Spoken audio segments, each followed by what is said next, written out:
In terms of managing your money, that's going to be, tracking how your debt payments are going, tracking your spending plan, having a system of accounts that you can say, this bucket of money is for this, and this bucket of money is for that, and this bucket of money is for the last thing.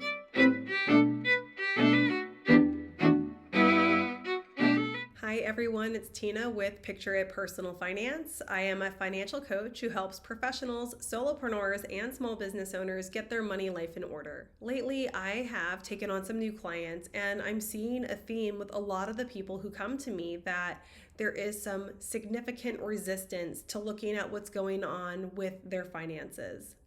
They know that things are bad, but they've got their head buried in the sand and they're sort of just hoping that things will resolve on their own in some magical way.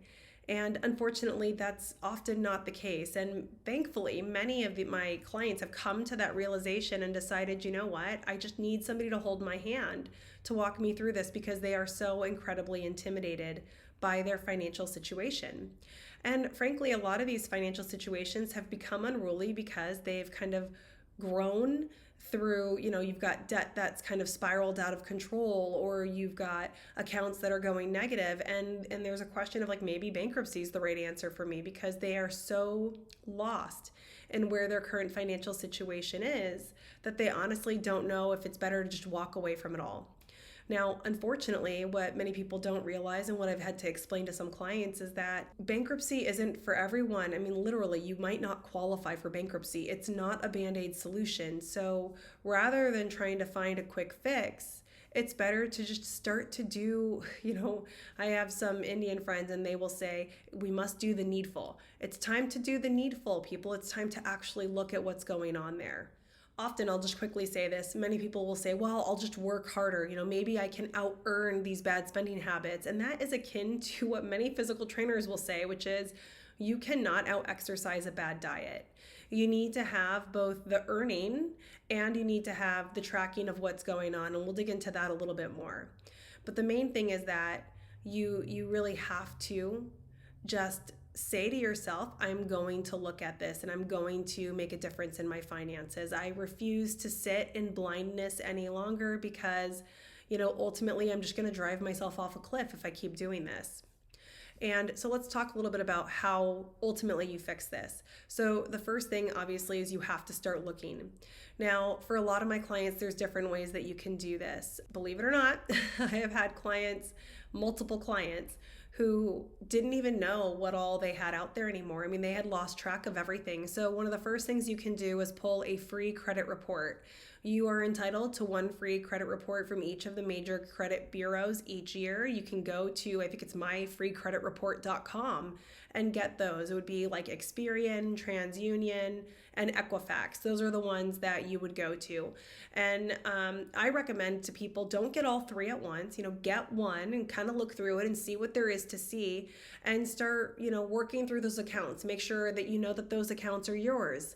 Find any accounts that you didn't know. I've got a lot of clients who have, opened credit cards with boyfriends or girlfriends that they were financially commingling with years and years ago, and those accounts are still active and they didn't even know.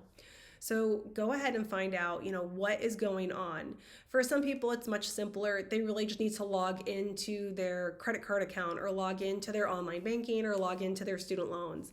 But they have to actually go and see what is the current, I hate to say it like this, but what's the damage, right? Where do I end up? How much money do I have? How much do I owe? How much payments do I have? How many times am I overdrawn?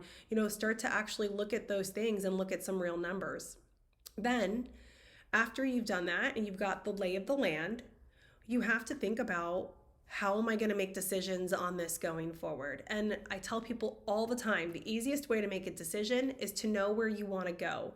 The name of my business is Picture It Personal Finance because I want people to have the big picture. I want them to know where they're headed. For some people, this is debt freedom. For some people, this is home ownership.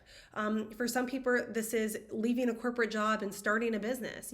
What is the thing that's driving you? What is it that's ultimately making you want to pursue a different way of life?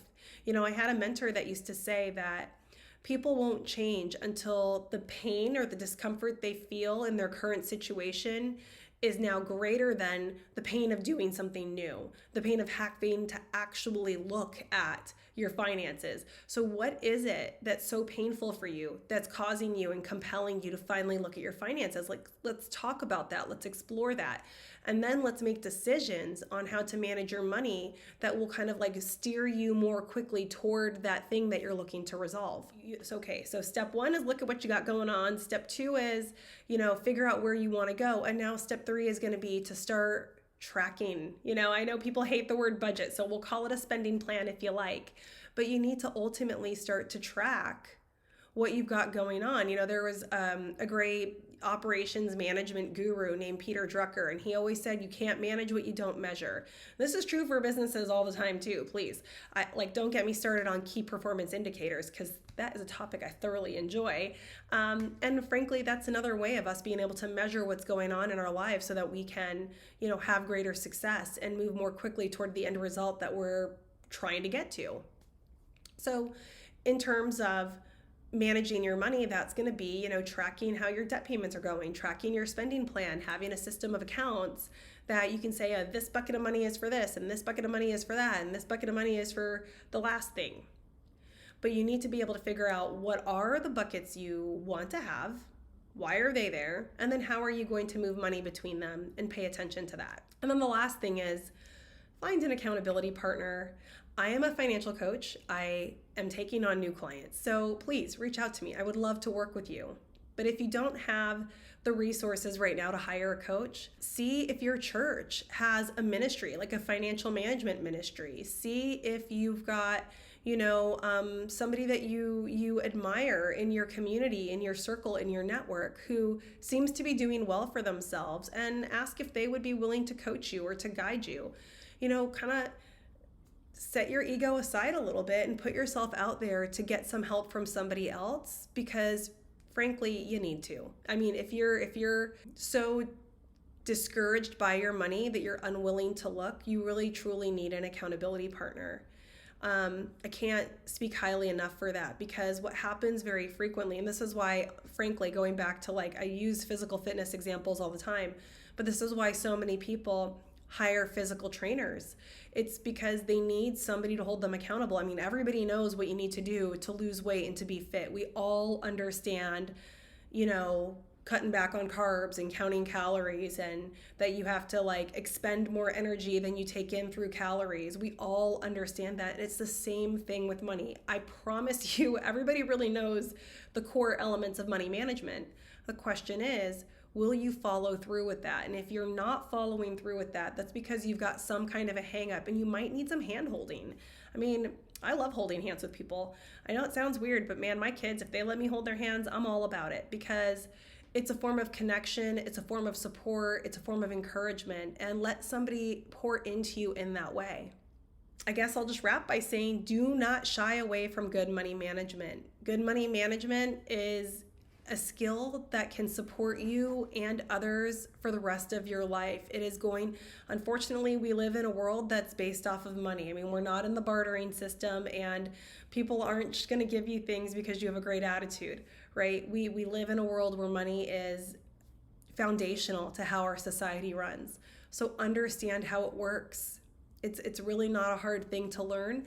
Once you've figured that out, find somebody to walk with you until you habituate it. And once it's a habit, then you're golden. All right, guys, I appreciate you. I hope you're having a wonderful day. I will see you in the next video.